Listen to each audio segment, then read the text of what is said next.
অ্যাপসে ক্লিক করার পরে এরকম একটা পেজ আসবে, আমরা স্টার্টে ক্লিক করে দেব। স্টার্টে ক্লিক করব আমরা প্রথম অবস্থায়।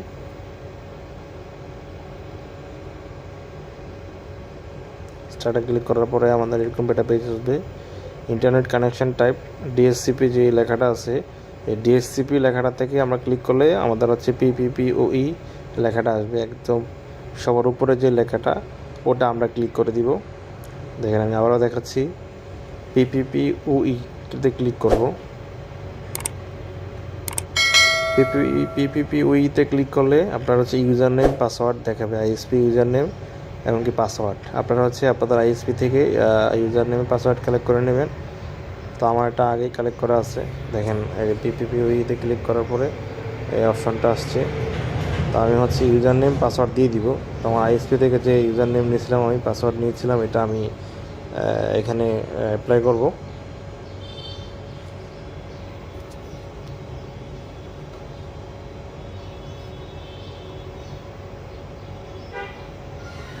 আমার আইএসপি থেকে যে ইউজার নেম পাসওয়ার্ড দিয়েছে ওটা আমি কপি করে ওখানে দিয়ে দিব। দেখেন আমার এখানে দেওয়া হলো। তো নেক্সটে ক্লিক করব। দেওয়ার পরে হচ্ছে next part wireless network name. তো এটা হচ্ছে আপনার যে নামটা শো করবে আপনার মোবাইলে চার্জ করলে আসবে, ওই নামটা দিয়ে দিব। আপনারা আপনাদের মতো করে দিতে পারেন। আমি আমার কাস্টমারের নাম দিলাম।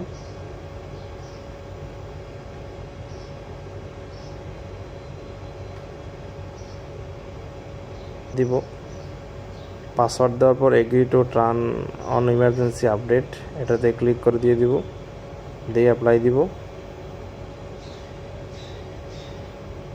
এটা সেভ হচ্ছে, একটু সময় লাগে, কিছু সেকেন্ড সময় লাগে। তো আমার ফোন থেকে হচ্ছে এটা অটোমেটিক্যালি ডিসকানেক্ট হয়ে যাবে।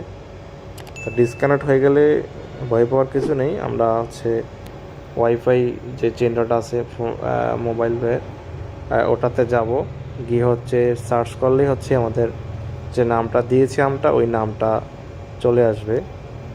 তো আমি হচ্ছে এখন ওয়াইফাইতে যাব। দেখেন এই নামটা অলরেডি চলে আসছে। এটাতে ক্লিক করব, ক্লিক করে হচ্ছে যে পাসওয়ার্ডটা দিয়েছিলাম আমি ওই পাসওয়ার্ডটা দিয়ে দিব।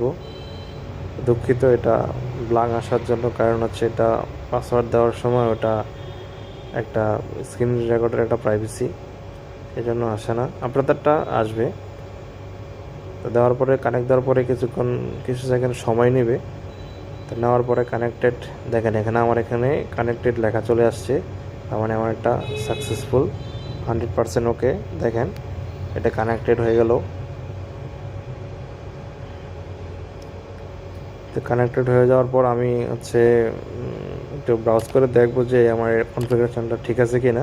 তো ইউটিউবে যাবো, ইউটিউবে গিয়ে দেখেন স্ক্রল করলাম, দেখেন এই যে ভিডিও চালু হয়েছে। তো thanks for watch my video.